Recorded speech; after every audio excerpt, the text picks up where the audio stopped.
Hi and welcome to episode 61 of The Party Line. This podcast was recorded on Aboriginal land and we stand in solidarity with our Indigenous brothers and sisters in their struggle against racism and capitalism. Oh my darling, oh my darling, oh my darling party line. Oh, I never will forsake thee, for I love this life of mine. Hi Geordie. Hello. Omar. Hi, Anneke. Oh, thanks. You know, the other day someone came up to me and they were like, yeah, you're so right. They never say your name. Yeah, that's sorry. So, Sorry, Anneke. yeah. You are seen and heard. Thank you very much. How's everybody's weekend? Not bad busy. Mine's been pretty interesting. I'm a single dad at the moment. I don't think that's how it works. Yeah, my partner is in Perth, and I'm looking And, after. You were single dad. Well, sort of temporarily, and I've just got a slight glimpse into what it's like, and you know, so much respect to single parents out there, especially obviously single mothers. It's a very hard job. I feel like this does not paint you in a good picture. It does. Being a single parent, it's tough. Mm. Usually we share the work, and now it's like, yeah, it's like a lot to look after a little one for a full weekend. So We're lucky he's cute. Yeah, he's very he cute. is very cute. The main thing that we want to talk about this episode is gambling. Mm-hmm. I read over the week a book by Quentin Beresford called Hooked, which goes through the history of the gambling industry in Australia, sort of from the 50s onwards. And the reason I read it is because the question of gambling has been in the news a lot the last couple of weeks because the Albanese government is pushing forward a bill that will do nothing to impact the scourge of the gambling industry. Some Really people have wonderful. said there'll be more ads after this bill is passed, which I just think is incredible. Well, it's funny you say, I mean, we'll get into it, but there was a bill that was passed by, I think, maybe the Kennett government or a Liberal government in New South Wales around pokies, which was called something like pokies limiting whatever. But actually it just meant that they could put more pokies. So it's a smart War thing is that peace. they do. Yeah. That's good. But yeah, I mean, there's a lot of headlines to go through today. I mean, one of the big stories that broke over the last couple of days is that some Sydney Swans players have been allegedly being investigated for a sexual assault incident at the Pullman Hotel, which is, I don't know if you guys have followed some of the media commentary about it. It's just the most disgusting thing ever. The ABC radio this morning, it was talked about in the sports segment. And the main way it was talked about is, it's almost finals and the Sydney Swans players are like really going to hurt their team by going out drinking and being involved in a scandal. And nobody mentioned the fact that there's actually at least one, possibly more women. Yeah, like Victims Yeah. of these people. Well, you know, possibly victims. Yeah. There's obviously at least one person who thinks they're a victim of something. That's why this investigation's happening. But of course, they're anonymous and their story is irrelevant. The main thing is like these sports players, you know, maybe they're not going to be able to perform to their capacity. Yeah. Like that's the big story here. I read an Age article about it, and one of the things, like, it starts off with like the Sydney Swans couldn't have expected this, you know, after a fantastic win in Melbourne, which secured them the top 2 What spot. has that got to do with it? Yeah, I saw that. And then I can't remember if it was the coach, Cox, or the CEO of the Sydney Swans, but one of them, the way that they talked about it was that the players found themselves in this situation. Like, it's totally passive. Like, A bit like Israel. yeah, Yeah, exactly. it's like a bullet hit a child. Yeah. Or So- struck. That's the thing. Bullets just be strucking things now. Yeah. So, yeah, I'm not really that concerned about the Sydney Swans finals run. Funny that. Yeah. Hey, we both drew on the weekend. Yes, that which was is ridiculous. bizarre. Like, what the hell?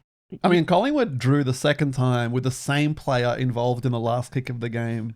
Like, totally unprecedented. But anyway, like, hopefully this woman gets some sort of justice. But, you know, I just think it's such an indictment that in 2026, there's a abuse incident involving some people involved in a sport. And the main talking point is like Their how it's finals going to run. affect their finals run. Yeah. Like the women is literally an object, not even Yeah. like a not even a name, not even anything. Obviously, she might want to remain anonymous, but like the idea there is a woman victim is just like not part of the story. Yeah. Well, the other thing that we wanted to talk about was Andrew Bragg, who has said that, this is a headline, lower income earners should accept substandard housing as Collies rebuke his migration target. It's a real let them eat cake moment. Yeah. We've got a clip that we wanted to play for everybody. Are you suggesting that to afford housing, some low-income Australians will have to accept housing that is substandard? Yes. Yeah, for sure. Definitely. And I think we've got to be clear there are trade-offs here.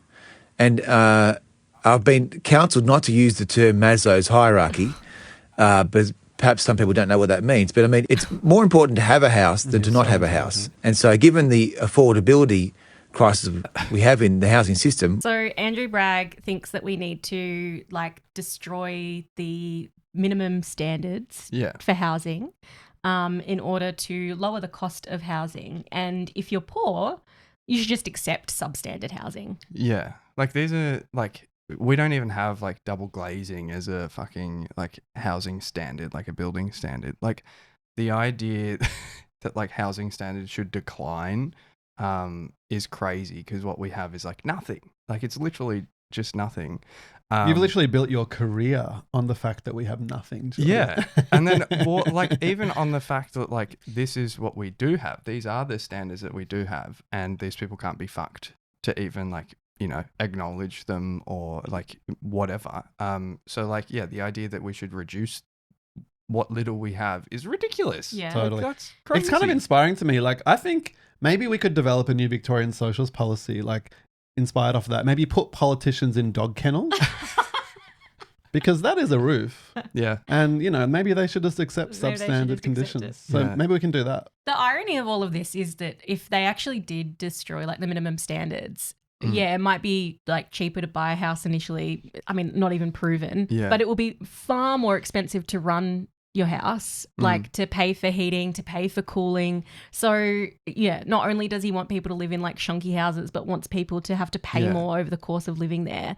Yeah. It's such a just ruling class smug attitude. Yeah. And it just drips with the reason why they're poor is because they haven't tried hard enough. And because they haven't tried hard enough, well, it's their own fault, and they should have to, you've made your bed, you have to lie in it. Yeah, totally. There is an element to it, which is interesting though, because all of the discussion at the moment around the housing NGOs and all that kind of stuff is about trying to get solar panels on renters' roofs and everything like that. But if you speak to a single renter and ask them what's your hierarchy of concerns, everyone's I can't afford my rent. That's the most important concern.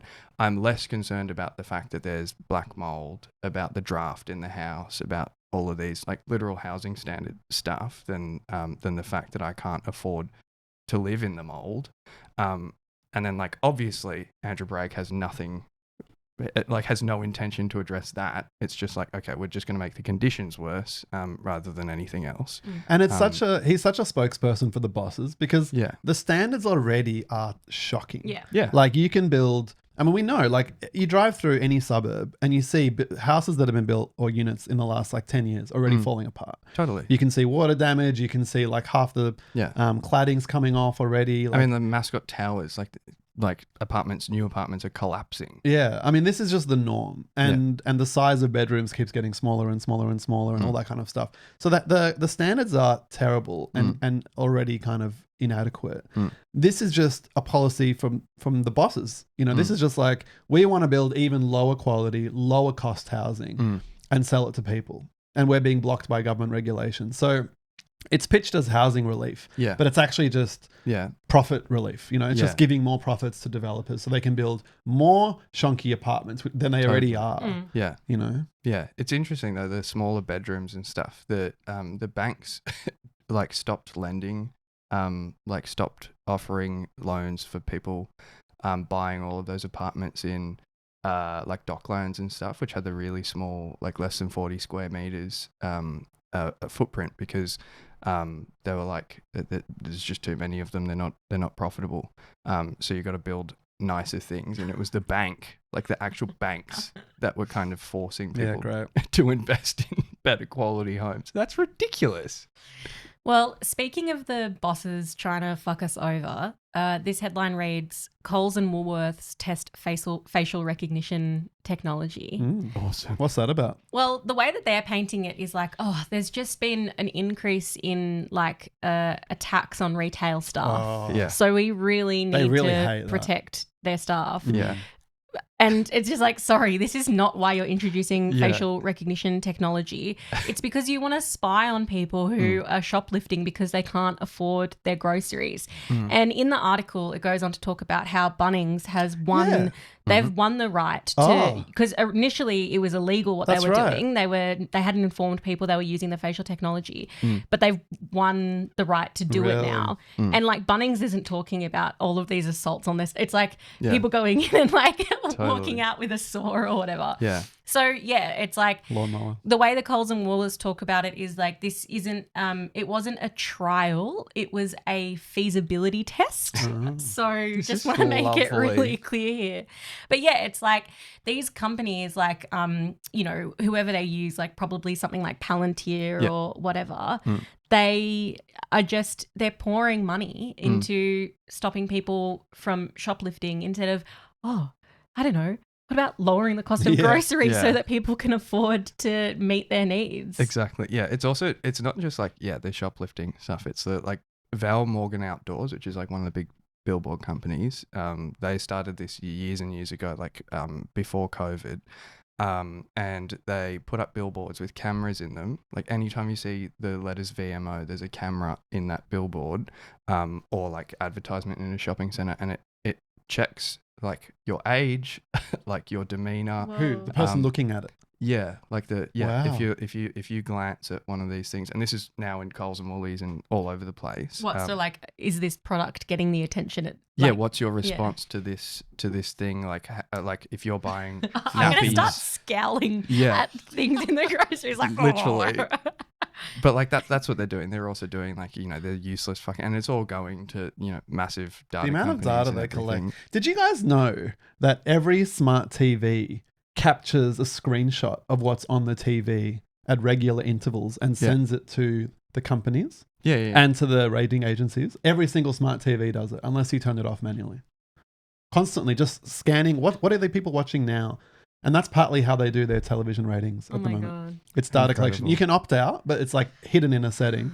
So like the amount of money that's invested in this system on like advertising and monitoring customers as opposed to like monitoring how many people are on the train. Oh, maybe we should add an extra train this morning because like there's a million people at the stations. Like that would be actually useful, Totally. not just protecting these massive corporations with their huge mega profits. Yeah. What was it? Combank made another record profit this week or last week, like over $10 billion, which is really exciting. nice. Yeah, good. I'm for sure all them. the people paying off their mortgages are really happy about that. Super jazzed. This is an unusually good article from The Guardian. Victorian teachers are to be the best paid in Australia. A union rebellion helped seal the deal. It did. This is an awesome article. Yeah. And I mean, it's sort of a mixed feeling this week because the AEU ran a poll of its members, a vote on whether to accept the most recent offer from the government, which implemented like a small measure of back pay and a slight increase to the top tier of teachers' wage benefit. So a few small tweaks. It got up, I think, largely for two reasons. One, because people feel like the union leadership have just sabotaged to the point where if people voted no, there was no prospect of a serious fight. So it was sort of like the campaign had reached a sort of dead end.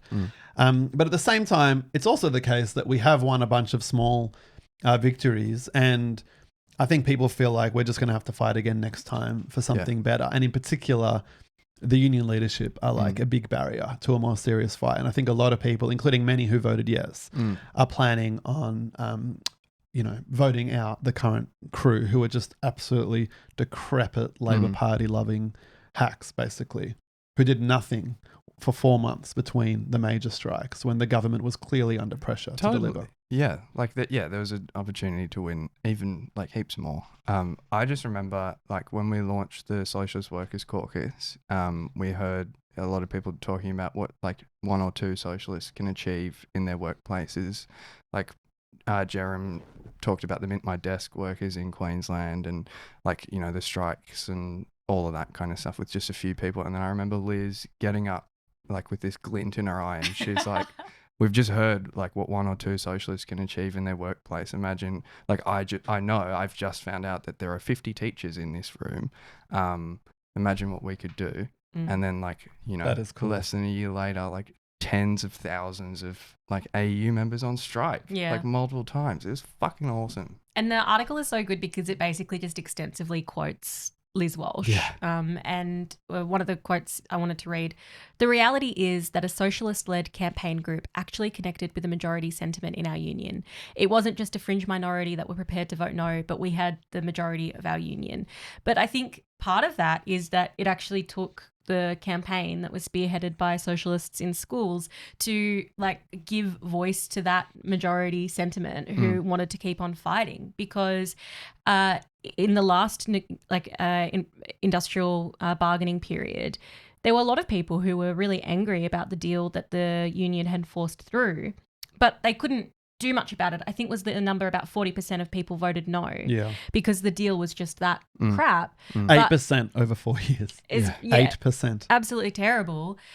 But with this time around, the people could be sort of pushed in a direction which meant that they could fight. And so last time heaps of people left the union in protest and in despair. You'd assume now more people think, well, I should be part of the union because there's a point to fighting. Actually, you can win. Well, that's the main argument we're making now, is that even though this isn't everything we wanted, it's a big step forward from what we were offered to begin with, and that's because of the Vote No campaign, led largely by socialists in schools.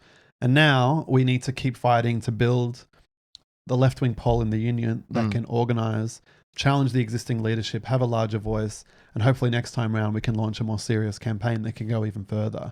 So rather than, sometimes when you're a socialist, you're kind of building from a position of critique and despair. I guess this time we have the advantage of building from a position of, actually we did achieve quite a number of things through our campaign. And the argument is we could do even more if we had more sway and a larger base. And so the socialists in schools have like 4 years now to organise for the next EBA. Yeah. And there's going to be a bunch of issues. Some of them will be union. Some of them will be political, you know. Like I know a lot of people are going to be campaigning in the upcoming state elections. We've got the big campaign in Niddrie to take on Ben Carroll. That's one thing. But there could be other things, you know. Pauline Hanson related campaigning. Maybe there's another war. Like all these things feed into each other. People kind of think like the way to build a union is just by addressing bread and butter. That's true sometimes. But sometimes the biggest things are national, international questions as well. Yeah, totally. And I think the takeaway for me is like the fact that we intervened explicitly as socialists. Which is, I mean, like, you know, there's a lot of questions about like, oh, can we do that where we get a hearing if we're, you know, if we call ourselves socialists or whatever. It's like, yes, we fucking can and we should, everyone should. And as Liz Walsh says, and as the article finishes with, you don't have to just accept the crumbs. That's right. Such a good ending of a Guardian article. This one you guys are more interested in, so I'm going to let you guys. Gina Reinhart. Yeah. So the ABC has apologised for airing for not talking about the genocide in Gaza? No. That's actually, that's appropriate. You can't talk about things like that in too biased a way. No, they've apologized for airing a video of a comedian which criticizes Gina Reinhart and what might happen to her in a hypothetical revolution, in a hypothetical future. Can we play the clip? Because it's really funny. Because when the revolution comes, will you hide under your bed? Or will you know exactly how to shove a stick right up Gina Reinhart's butthole, stirring it around, mixing her guts up nice and smooth? This segment was not the ABC. It was a guest on the ABC, a contestant in a show, a comedian. They've done this bit. Then the person running the show has said they think that's inappropriate, which is fine. They can say that. And then the ABC has investigated it and found it was totally fine. It was clearly satire. Nobody was advocating to shove And, a like- stick up Gina Rinehart's bum and stirring it till it was smooth. That is not a realistic prospect that anyone could take from that thing. And then the Australian has run a campaign to criticize them, and then the ABC chief, manager, has come out and said this is disgraceful. It fails the pub test.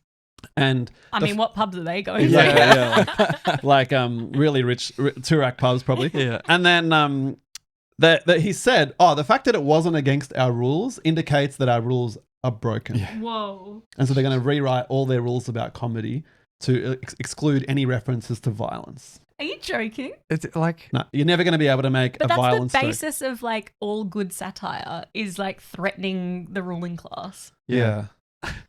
Like it's actually crazy. And so this dramatic shift has been made in response to media lobbying by like News Corp, like how they got rid of Ros Ward. There's just this pattern of the Murdoch press just like scream for a bit. yeah, And then the establishment just bends the knee and says, what would you like, sir? yeah. We'll do whatever you want. And so this is quite a radical example. They've also fired a number of ABC journalists and stuff in recent times because I think they think the investigative journalism is a bit too investigative. Totally. Too much. Yeah. I was asked to go on that show. It's a shame he said no now. Yeah. He could have been in the national media It could spotlight. have been, they would have had to make a few apologies, I reckon. Well, speaking of getting up Gina Rinehart's bum, this headline reads, ABC takes down second Gina Rinehart piece in as many weeks following fresh fake news radio segment. And the fake news is not fake news It's at literally all. what she said. Our candidate, Hera Shepherd, who's the candidate for Warrnambool, she went on ABC News radio program and discussed how Gina Rinehart, I think about 10 years ago, maybe a bit more now, said that workers in Africa accept $2 a day and basically so should Australian workers because, it's not We can't competitive. Yeah. Because that's a logical implication of Gina's argument. Like, our candidate said that Gina wants people to work for $2 an hour, which is just the extension of what Gina's saying. Like, Gina's like, it's too tough because there's workers who will accept $2 an hour. So Gina Rinehart, the richest person in Australia, literally has personally complained She was triggered. about our candidates' statements on She felt ABC. bullied by this poor 18-year-old kid. If I was an 18-year-old still in high school and Gina Rinehart was personally complaining about me You'd feel proud. to the ABC, I'm happy to retire. I'm done. That's great. Before you even start, Yeah. So our full solidarity to Hera. But it does show like the extraordinary, again, like the kind of snowflakedness of the rich and Totally, powerful. yeah. Like they just, someone criticizes them, someone like makes a joke of them, someone whatever, and they just bear down. Yeah. And so basically what they're saying is you're not allowed to criticize, make a joke, argue against what I say. I am just an untouchable overlord of this country. Yeah. And the media just plays along. And speaking of a joke, Dave Hughes was an appearance at the Liberal Party launch in Geelong this weekend. Was he funny? Do you think that he was funny? Maybe in the sort of laughing at him. Laughing kind of at way. him, yeah. You can sort of just... Anyway, I'm going to say it. I don't want to get sued. Gina Rinehart's going to complain to the Party Line podcast. But Do you think we'd offer an apology? No. Maybe Corey would force Maybe us to. Corey would. He can write the apology for us. But so yeah, Dave Hughes was at the Liberal Party launch in Geelong this weekend. Where he wasn't was at the Logies, which I haven't thought about the Logies in a really long time. But it turns out that they're like woke these days. So Is that good or bad? good. It's good when things are woke. Mm. There was a sign at the I think we can go a bit better than woke. there was a sign at the school strike which was like, "I'm tired, but I stay woke" or something like that. Yeah. Pretty good. But the Robert Irwin thing, he like in his opening monologue just like rips into Carl Stefanovic and Dave Hughes. His thing about Dave Hughes was just like, "Hughesy, we've got a problem," which is good. But the Carl Stefanovic thing was great. I've got a clip for us to watch here. We're about to get going. But before we do, just a quick little bit of housekeeping. Unfortunately, Carl Stefanovic didn't RSVP tonight. Which means we didn't have to hire quite as many bartenders. But we've kept him a spare seat, just in case. It's over there to the right, the far right. So that's good. It's beautiful. It's nice that I didn't really imagine this from no, Robert not Irwin. coming from A national icon. But then later on, Keep the stingray away from him. Later on in the Logies, this comedian Guy Montgomery, then he rips into Kyle Sandilands, but just to the delight and joy of me, I'm not sure about you guys, he rips into Charlie Pickering, who so good. Yeah. just totally has it coming. He makes a joke that Charlie Pickering's going to change his name to start with a K so then he can finalize the trio of the KKK. And then Charlie Pickering is so outraged. But it's like, yeah, man, you are on the same level of these people. You chatted to Avi Yemeni and like threw Grace Tame under the bus, and you have terrible, terrible opinions about Australian politics. Like, you are on the right. Like, you can lie to yourself and think that you're a small L liberal, progressive. Nah. And Guy Montgomery was right. Yeah. Fuck yeah. I'm not sure if he's exactly the same as those two, but I love the joke. Yeah. It's really awesome. How did the crowd react? Lots of claps and That's good. That's good. Yeah. I keep telling everyone who goes on that show, you've just got to do a shout out what to Grace show? Tame, the Charlie Pickering one, not the Logies. I don't know anyone who goes on the I was Logies. wondering who are you connected Because when during the teachers' campaign, we were all trying to get on, and we That just would have been interesting. yeah, we just didn't. He doesn't really like us that much. I wonder why. Well, then the last thing is just that the school strike happened last week, and it was fantastic. Over 5,000 people in Melbourne, like 3,000 in Sydney and Perth, heaps in Adelaide and Canberra. It was just like this big coming out, and like it was overwhelmingly like high school and primary school students. Primary school. Yeah. There were Cool. some primary school kids, but high school, obviously the biggest sort of section of people who came out. And it's just awesome. Like these ratbag youths who are just so ready to walk out of Brainwashed? school and stand up to Hanson. Led by the nose, by socialist teachers. That's Yeah. what I heard. The nose, I haven't heard that. Yeah, they were just propagandized too. They don't even know why they were there. Yeah, that's the line. I was literally doing a Herald Sun interview at the time, and the journalist was just like, what the fuck are you doing? You're just like complaining about stuff, blah blah blah blah. And I like got my watch out. I was like, actually, right now, there's thousands of us all over the country like protesting Pauline Hanson or whatever. And he was like, fuck, that was quite good. And then he went on to like, oh, but like, isn't using children bad or whatever? It's like, these are like, fuck off. I know. They just. It was actually quite incredible the amount of like shit talking all these right wing adults, like literally shit talking kids. Yeah, literally. And saying you're all morons, you don't understand, fuck off. Some people in the comments were like, where's the water cannons, shit like that. Oh my God. And I was like, these are literally kids. Yeah, what are you doing? I reckon the average year level was like year 9. That was like the most common that I kind of saw. But it's just like they were being accused of not understanding democracy because they were protesting. Yeah. Well, they don't get the right to vote, which Yeah. is one of the things I was going to say, if I got to speak, that they should have the right to fucking vote because they have a lot better opinions than the scum who run this country. And then the fact that like the most popular chant was just like, fuck Pauline, fuck Pauline, which I thought was music to my ears. Yeah. It's like that thing when you're at school. It's like a prison. You're not allowed to swear. You're not allowed to do anything. So just that feeling of like, yeah, we're out of school and we're swearing and we're fighting Hanson. Like it was Climbing great. the trees, climbing the statues. Yeah, it was like May 68 or something. Yeah. It was beautiful. Riding out the party line. The gambling industry in Australia is a massive scourge on society. It is a massive, massive transfer of wealth from the bottom primarily to the top. And it's a like multi-billion-dollar industry and empire. And there has been an opportunity over the last couple of months for the Albanese government to introduce a bill that could actually limit and curb the gambling industry. And unsurprisingly, the Labor Party have decided to not do that. And it's overwhelmingly popular. Like the idea to do that. Yeah, because it follows a report done by Peter Murphy, who was actually one of our lawyers in the Max Brenner case Oh, from 2011. wow. She was one of the lawyers. I think she had written the human rights charter in Victoria, or she was involved in it somehow. And then that was the first case that ever invoked the human rights charter and the right to protest, and we won. So, you know, that was good. But so she did a review into the gambling industry and made all these recommendations, which were basically like to ban all advertising, to make it really hard for people to see it, to know it, to kind of get it out of sports, all that kind of stuff. And she died, I think, of cancer. Is that right? Yeah.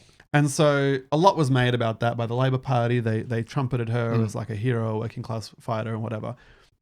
And now they're just like ignoring literally every single recommendation she made, conveniently, because time has passed and people have sort of forgotten. But basically it's just to serve the gambling industry and the big sports codes. Yeah.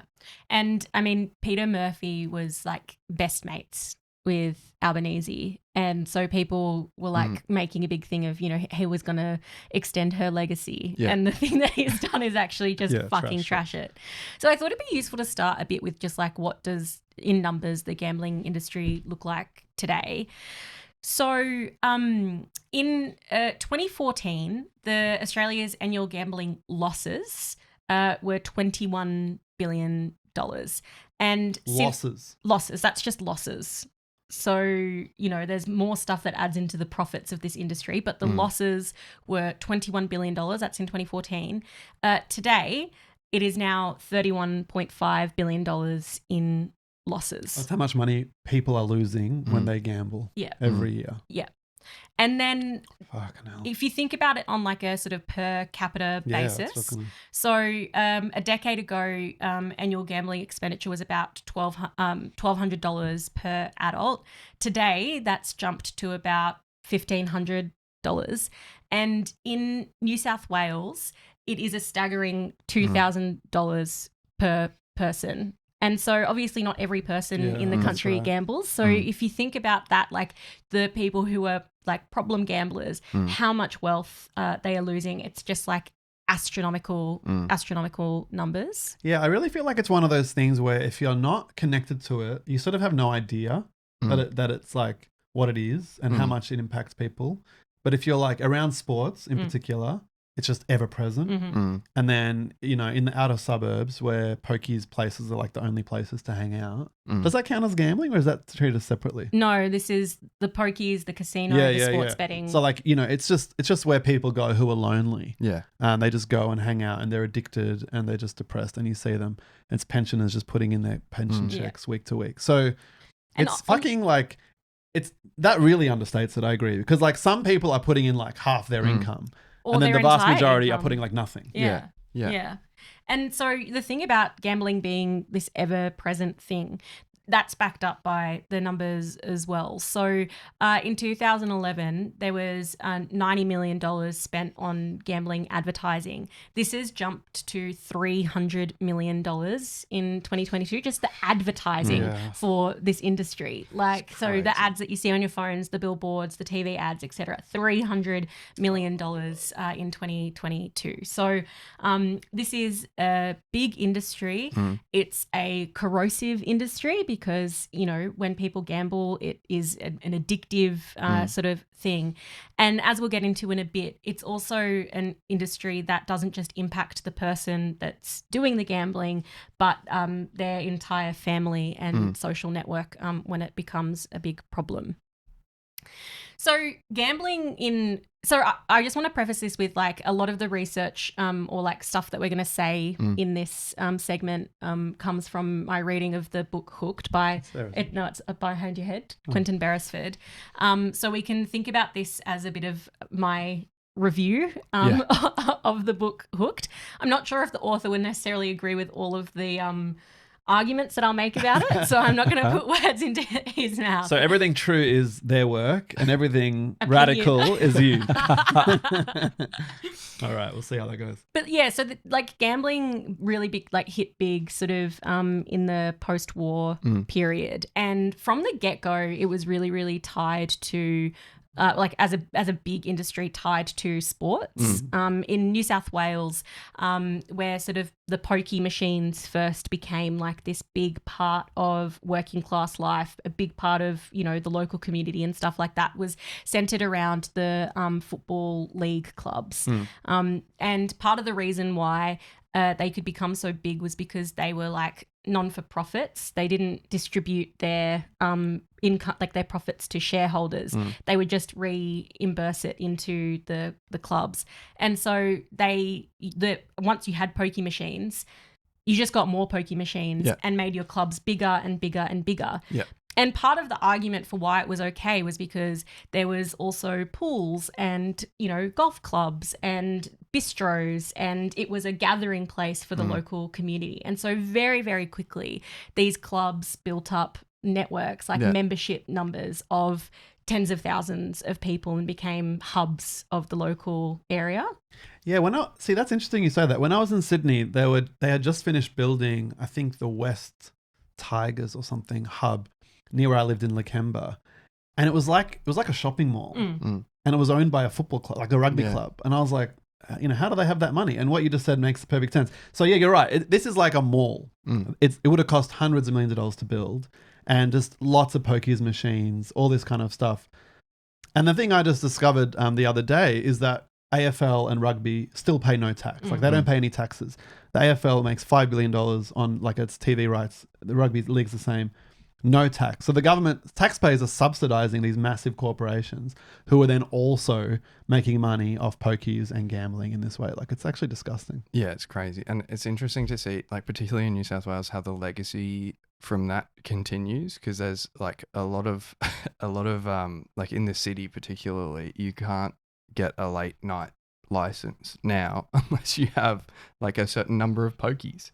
So it's like, oh, you got to put more fucking pokies in, and then you can trade longer. Like, it is crazy. Or like even some places like development applications. Like, it's just ridiculous. And another reason to hate the Carlton Football Club, most teams have actually abolished pokies from their venues. Carlton is one of the handful that haven't. Shame. Disgusting, Carlton. And that's why you guys should have beat them instead of drawing with them over the weekend. Nice, yeah. But yeah, so like there's part of the whole process of this was that the rugby league clubs built up a culture of dependence upon pokie revenue. Right. And so they had a sort of incentive to keep on hooking people onto the pokie machines so that they could continue to, you know, put more money into the sports club. As the sports leagues became more professionalized, as it became a bigger industry, you needed more revenue, you needed more income, and the pokies really provided that. And Omar, as you said, like this was also something that ended up happening in Victoria. But Victoria was a little bit later to the pokie machine sort of industry segment of gambling. They had a history of gambling with the starting price you know, the bookies and stuff like that. People have read Power Without Glory, fantastic book. They gambled on pigeons. Pigeons. They did. They had pigeon races. But yeah, so there was always a sort of gambling industry in Victoria, but the pokie machines, this is the thing that turns the gambling from like, you know, obviously it was terrible, whatever, but it turns it into this thing that is just like everywhere. It's whatever. It's like the Industrial Revolution for fucking gambling. Yeah, absolutely. Was it Jeff Kennett? Because everything gets blamed on Jeff Kennett. Actually, it wasn't Jeff Kennett. It was Joan Kerner, Victoria's first female premier, and yes, Labor Party premier. And so Joan Kerner, she introduces the pokie machines, and the way it happens, it's like actually just, it's fucking revolting. So there's a government debt, and, you know, they need to increase revenue. Sounds familiar. So there's a privatisation process that happens. They sell off the state bank and the public transport system. So that's already fucking over working class people's lives. And then they're like, you know what? Pokie machines. Yeah. And so they licensed 10,000 pokie machines to be distributed 10,000 across the state. But not only do they let the pokie machines in, the government advertises the pokie machines. No way. They spent $260,000 on television advertisements promoting the poker machines in order to accelerate their rollout from 200 to 300 a week. So that's a quote from the book. That is crazy. Yeah.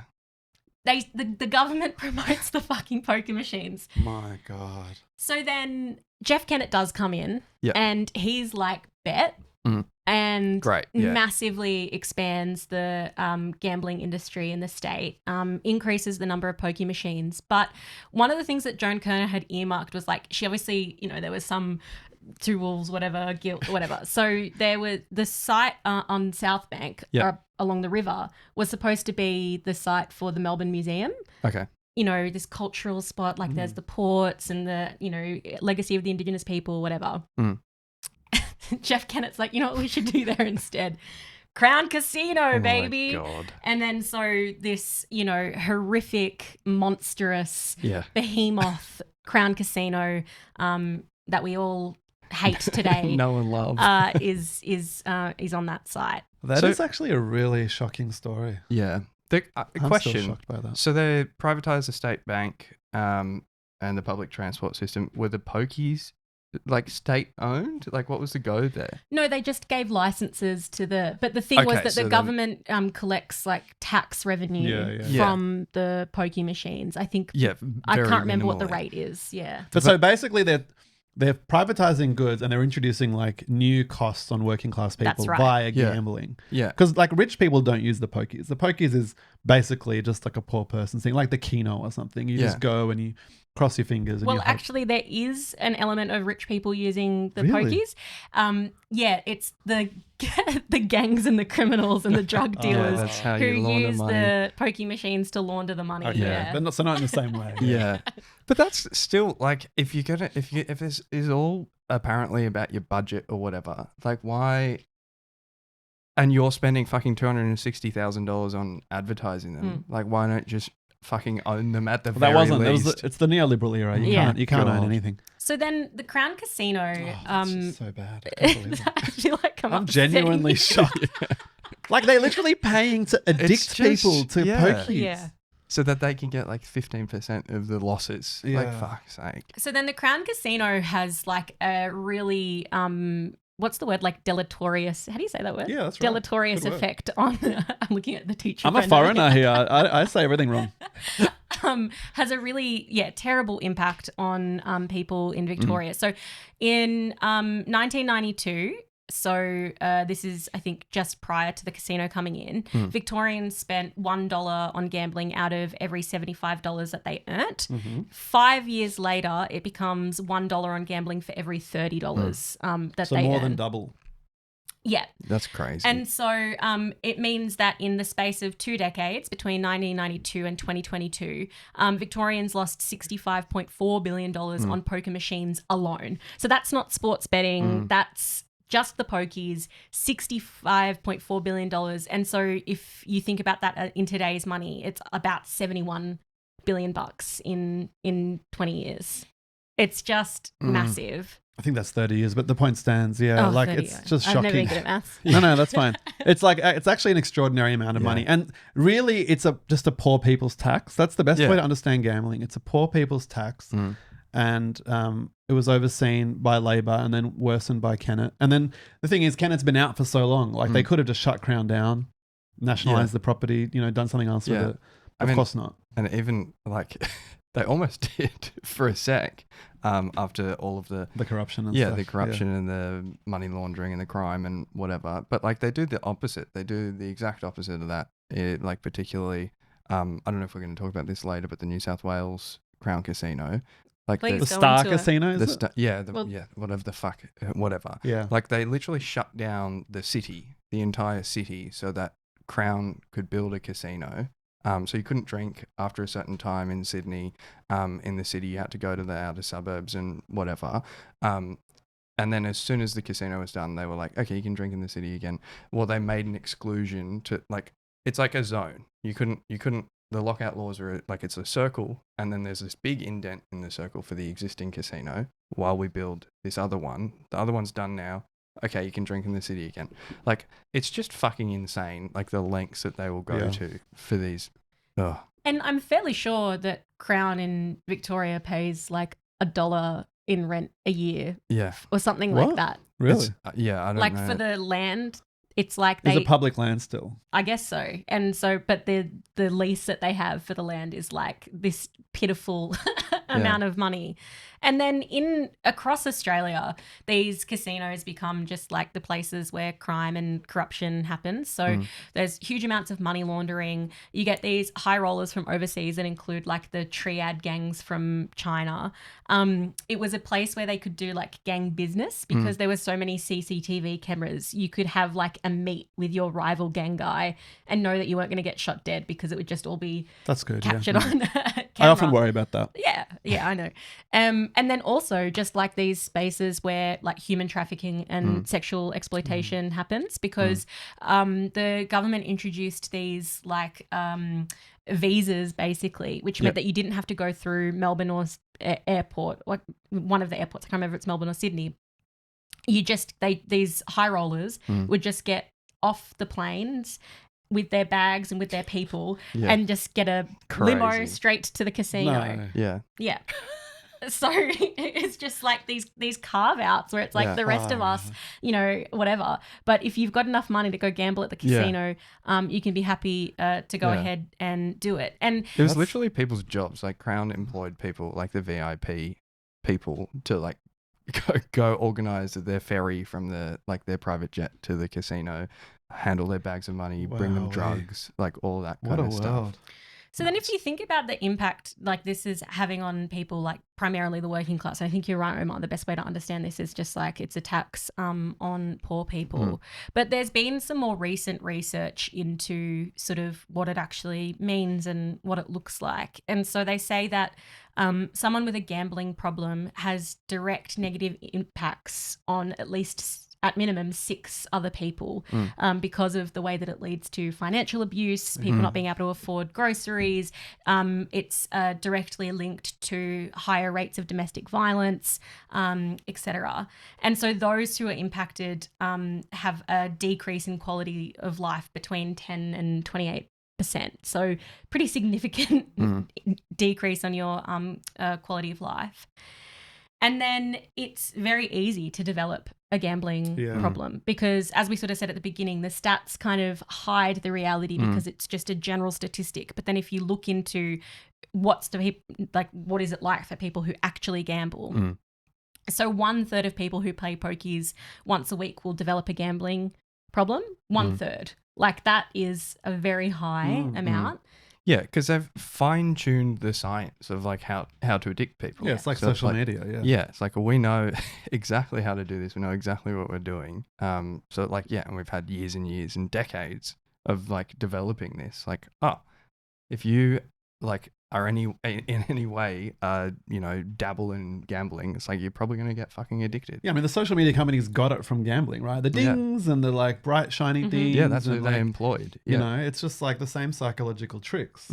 Yeah. And it's used on people who are desperately looking for like a way out of their strife. Yeah. But actually they just get further and further into strife. And then so if you look at the difference between like wealthier areas and poorer areas, you can see like the disparity in terms of who's losing out the most. So in Victoria, in Greater Dandenong, which is like a poorer area, the average weekly income in 2010 was about $426.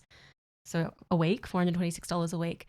But their annual pokies losses were over $1,100 per adult. And then in Burundara, where the income was higher, $836 a week, the losses were $153 per adult. And the difference is in Dandenong, there's one poker machine for every 112 adults. Like, that's like, imagine if there was like a pool and a library and, Yeah. And it's just like these whole industries are built around gambling. So the pokies thing is like all the RSLs. That's pretty much the main way they survive to promote their like far right propaganda is by making their own members, addicted to pokies and stuff. But then also like the whole sports industry relies on it.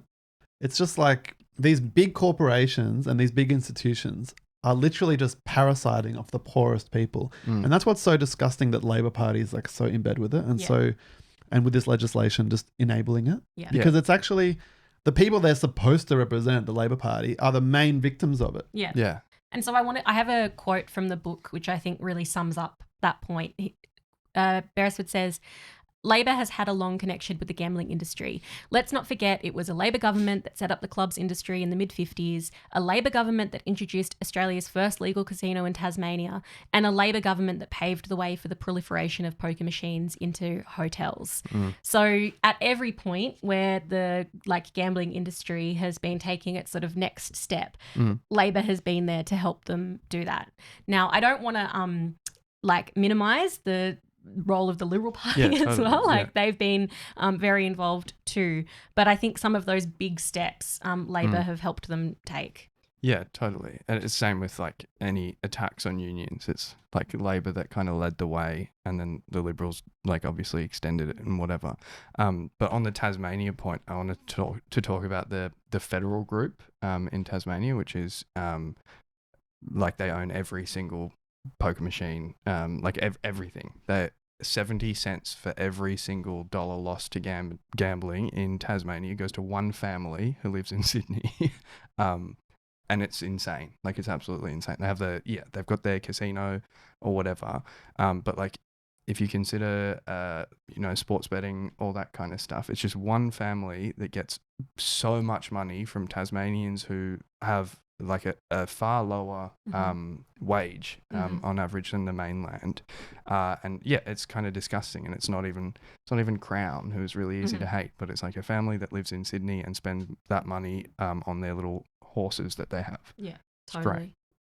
And so another quote that I think is important to pull out is from Tim Costello, who's a gambling reform campaigner, brother of the other famous Costello, who was Peter Costello, part of the Howard government. But his brother is sort of trying to atone, both religiously. He's a priest. Nah, he's pretty conservative. He's still pretty conservative, but he's got a social justice-y kind of, He used to head up World Vision. Yeah. But he says about Albanese, of all the prime ministers I've known, and I've known all of them since Menzies, Albanese is the most gambling captured prime minister I've ever seen, which is saying quite a lot, really. And it's a thing about sport, and because Albanese is really into sport, famously, he's Rabbitohs, whatever. But if you're into sport in a real way, it means the gambling industry. Because that's how sport funds itself. Gambling and television ads and media deals are all based on television ads. And the main people who do television ads are the gambling industry for sport. That's the special thing that having sport on your thing opens up for a TV audience. So it's such a terrible industry. And the fact that you have all these local football clubs screening the races, screening gambling, the fact that former AFL players are just commentators, and then in their spare time doing bet advertising. Just before the game starts, you see Nathan Brown, whatever. I was going to say, bro. Scumbag. So, it's actually despicable. These people, it's just a kind of segment of capitalism that's specifically for the kind of, macho men kind of sport capitalists. Yeah. And it's just allowed. And the fact that it's tax-free, because it's some sort of community service. Local sport is a community service and it should be funded. Yeah. But the AFL isn't a fucking community service. That's one of the biggest corporations in Australia. Yeah. So there's a revolving door of politicians. They go from being MPs, government advisors, staffers, etc., to then directly helping the gambling industry with their lobbying efforts to hamper bills that are being introduced. And I just wanted to pull out one example, who is Michael de Bruin. He is a Labor right scumbag. He was around in my time. And my time too. Yeah. A bit of a crossover there. He was, his father is Joe de Bruin, who was the head of the SDA. And so was his grandfather. And he is... Good Catholic boy. Was a former Dan Andrews staffer. He is now the head of government relations for a betting company, which sort of tells you all you need to know. So he'd be one of the main factional players in Victorian Labor. Yeah. And then he's also head of government relations. Yeah. Yep. Like someone can sue me for that. Okay, so just to sort of finish off with what we were talking about, like I think that so you mentioned previously the Peter Murphy report. So Peter Murphy, a Labor politician, she headed up this inquiry with a report which was titled "You Win Some, You Lose More," and it detailed the just destruction of people's lives. Like had all of this testimony from people, especially women, who had to deal with the impacts of their partners gambling away all of their money. And there were a bunch of recommendations. So an argument to get rid of gambling ads at all, a introduction of a federal minister in charge with reducing gambling harm, a strategy to like basically roll out a public health campaign, sort of similar to the smoking ads and the like. And then also just like a huge amount of standards, which would mean that like the companies would have to have, instead of profits being their bottom line, like duty of care being their bottom line. Basically, all of these recommendations have been ignored by the government. And I think an important note here was, and it relates to the thing that Omar's been banging on about the sporting agencies, was that the gambling agencies basically had to do no lobbying work to stop the recommendations of this inquiry being put into place. It was actually the AFL and the Rugby League who did the most amount of lobbying efforts to mean that this inquiry never actually made any impact.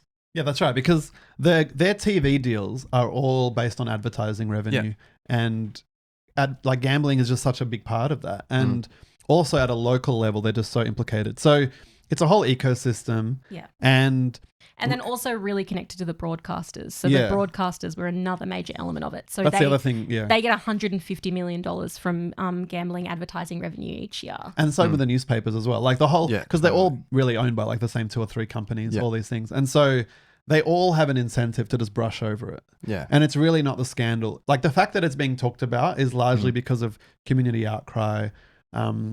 People like David Pocock doing a pretty reasonable job. Like but like the mainstream media does not want to deal with it because they actually all rely on advertising. Totally. Yeah. And betting advertising is some of the most lucrative and some of the most regular. Yeah. Like, do they still have the horse races segment of The Age and the Herald Sun and stuff like every day? Read it. I don't know who reads the print edition, but like, it's actually crazy. They would pay so much money for that. Totally. Yeah. I think like the crazy part to me, I remember, was like how little it would cost to buy a politician if you wanted to, like, how little these people actually spend as a proportion of the revenue that they get from the laws that the politicians make. But it's like, you need to look a little bit harder than that. It's like, look at the jobs that they get after, like, look at the interests that they represent, that these people are there to serve. It's not just like, sure, they'll give a $50,000 donation to the Labor Party and then get all these really nice new laws that don't change any of their profits. But it's like, it's not just that. But it is also kind of crazy how little they have to like literally give them. Yeah, like a birthday party and some tickets to a sport. It's crazy.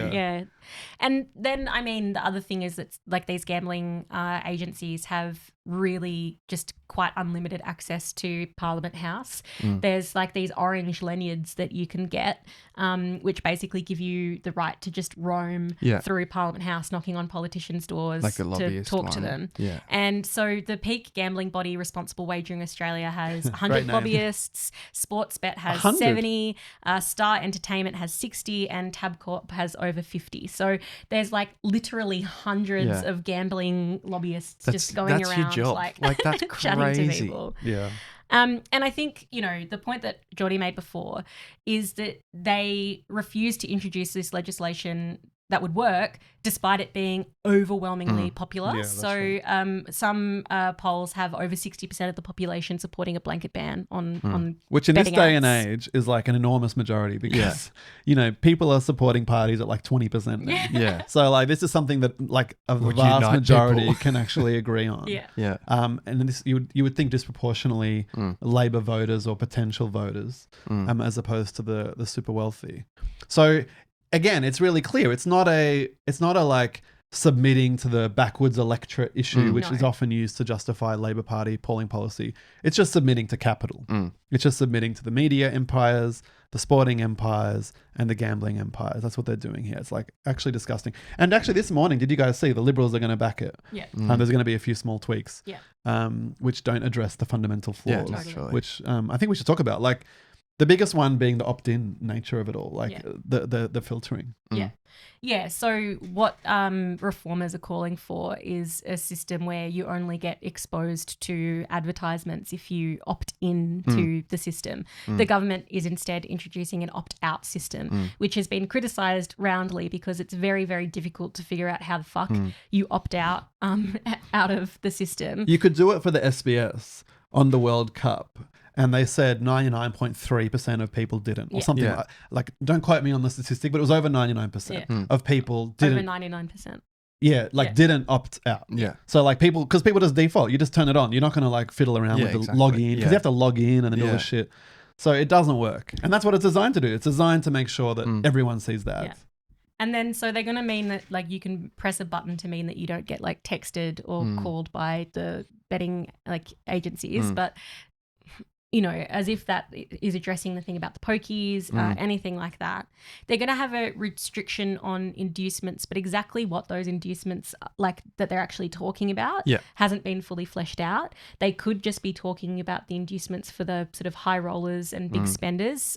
People would have seen like Luke Bateman's testimony where he talked about being provided with drugs and strippers and plane tickets and the like. But what about the inducements, which are just like you get like $20 into your account if you haven't betted a bet in a little while? And or here's a really good offer, like Collingwood is going to be, you know, North Melbourne. Here's $50 free if you bet on that or something like. And the way that Albanese talks about it is just like, you know, his whole thing about it's like it's Australian to want to have a punt. He said action on inducements would get the balance right between people who want to go along and have a punt on the Saturday at the races, but also that problem gambling is actually dealt with. So it's just like, it's the right thing to do to go to the races on a Saturday and have a punt. It's a really good Aussie thing, it's like it's a dying industry. Apart from like the big days, my understanding is like less and less people are engaging with horse racing. Yeah, and rightfully so. It's a brutal industry. It's extremely exploitative of the animals and the people involved. So it's just like there's this part of capital that they're committed to. Yeah. And they're sacrificing people's lives for the sake of it. And this is, you know, like sometimes like the way that kind of social democrats or smaller liberals talk about parliamentary reform is that it's incremental, but it's rubbish. Like these things happen once every few decades, and this is the chance to do it. And if they fuck this up, which they are, then that's going to be it, kind of thing for the indefinite future. Yeah, I think the crazy thing is like he's like that this will mean that problem gambling is actually dealt with. It's like what? bullshit. How? They don't want to deal with it. What? They're best mates. They rely on it. So I think we have to say that this bill that's being, presented, backed by Labor and the Liberal Party, is an absolute joke. We actually need to ban advertising, not just, only allow it after 8:30 p.m. when most of these fucking games are still playing. It's ridiculous. I think we need to destroy the pokie industry. Pokies should be outlawed. They should be taken out of our community. People shouldn't be able to sit for hours and hours feeding their wages, feeding their pensions into these machines that are rigged, designed to make you lose. These things should be gotten rid of in their entirety. They have no social use. Yeah. Like they do nothing. They're not enjoyable. They're not satisfying. Yeah. They're just a theft machine, legal theft. Yeah, and they kill people. And we need to take the profits of these companies and distribute them to local communities and sports codes. So shut them down, and any money that's remaining in their bank accounts should be distributed, because the lie that they, the argument that they push is we need these industries to fund the sports codes. Yeah. Just fucking take the profits and give them to the sports codes, like to the local sports clubs. Not the AFL. Not the AFL. They're fine. Yeah, that's right. So I think we can say Labor has been totally weak on this issue. They support the gambling industry. They've helped introduce it into Australia in a massive way. And, I think we have to get rid of the gambling industry to stand up for working class communities. Yeah, totally. Not just weak, like its biggest backers. Riding out the party line. We had a door knock on the weekend, and it was quite large. Massive. It was big. Yeah. It's very big. There was 350 people at least. Like I reckon there was more. I realized I didn't register, so and I Oh, think shame. that's what we were. So 351. Yeah, at least 351. It was just massive. It was like, yeah, I mean, there was no parking. That's true. We got there. We flooded the zone. Yeah, Anneke revved us up. It was great. And then we went out and door knocked. I got a really bad map in Yarraville. Every single house almost had a Tesla. I knocked on this lady's door. As she opened the door, saw the hat. It was like, sorry, I'm a hardcore Labor voter. I'm a hardcore Labor. I don't know what the last word was. Yeah. But then I was like, oh, why? And she closed the door. But also some really good conversations. Quite a few people saying that like, oh, my daughters are already involved. Oh, that's so nice. Yeah, which is awesome. But yeah, I don't know. It was great. It was awesome. So we knocked on 12,000 doors, which is like a pretty mammoth effort. And then of those that answered, it was basically 1 in 10 either wanted to volunteer with us or take a yard sign. So 250 people have decided to put Jasmine's face up on their fence. And then we also got like nearly 100 new volunteers, like people who were like, Really? yeah, I want to participate in That's Victorian awesome. Socialists. And one of our friends, Grace, was at the Footscray office yesterday, and she said quite a few people came in who'd been door knocked and wanted to chat more and decided they wanted to take a sign.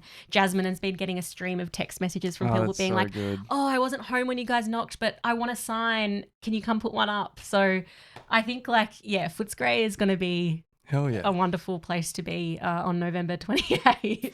Yeah, it's a really interesting suburb. It's like got a genuine mix of young kind of lefties who've been sort of priced out of the north. Totally. And then really long-term working class residents. And then there is like a nouveau rich kind of vibe to some of it as well. Yeah. And so, yeah, I was in more of a nouveau rich kind of street in Kingsville. But the back street was good, you know, and we had a few really good conversations on the back street. I think it's going to be really exciting to watch. And I think there's an appetite that people are looking for change. Like there was a poll that only like half of the people who voted Labor last time are going to vote Labor again this time.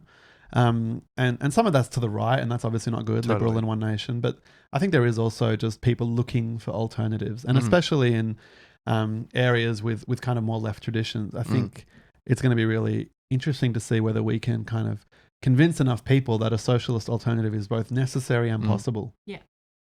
So I think people should definitely get involved in the campaign. You can go to the Victorian Socialist website. All the events are there. One thing that we have to do, which I forgot about until just now, is that there is a music festival that's being organised called Bella Ciao. And it's a big fundraiser for Victorian Socialists. Montaigne, famous singer, is going to be performing at it, as well as the Ironbark Brothers, upcoming Melbourne band. They're very good. And a bunch of other acts. I think you're speaking at it, Jordan. I think so. And Jasmine Duff will be there. I haven't been invited, which I think means that my cultural level's low, but that's fine. So people should get a ticket to that. Definitely. Come along to that. It's going to be at the Thornbury Theatre in September. Yeah. And yeah. Yeah. There's also, lots of stuff happening. Fight the power. Yeah. Get a yard sign as well. You can sign up for a yard sign. So thanks so much for listening to The Party Line. Thanks so much to our editor, Jak. And if you like... Jak Scanlon. Jak Scanlon. Recipient of an award at the Melbourne International Film Festival. Really? The Armani Beauty Up-and-Coming Talent or Future Talent Award. Yeah. I mean, I thought that already, and now I'm confirmed. Yeah. Jak is beautiful. Wait. He won it. His filmmaking is the talent. Yeah, but also his beauty. Okay. Well, while you guys objectify him, I think he's very talented. So actually, one of the things we were talking about is that we would like to give Jak like some money for his awesome work. But to do that, we need to bump up the Patreon a fair bit. So this is a serious call out. Like if we get like a bunch of extra subscribers, we do want to compensate him for his time. So that's a really good reason, I think, to sign up, because it will be going to a very hardworking young Australian filmmaker. Up and coming talent. That's right. Yeah. An award-winning talent. One, no less. So remember to like and subscribe and share the video and get involved with Victorian Socialists or the Socialist Party in your state. Or else we'll turn the ads back on. Oh, my darling. Oh, my darling, party line. Oh, I never will forsake thee, for I love this life of mine.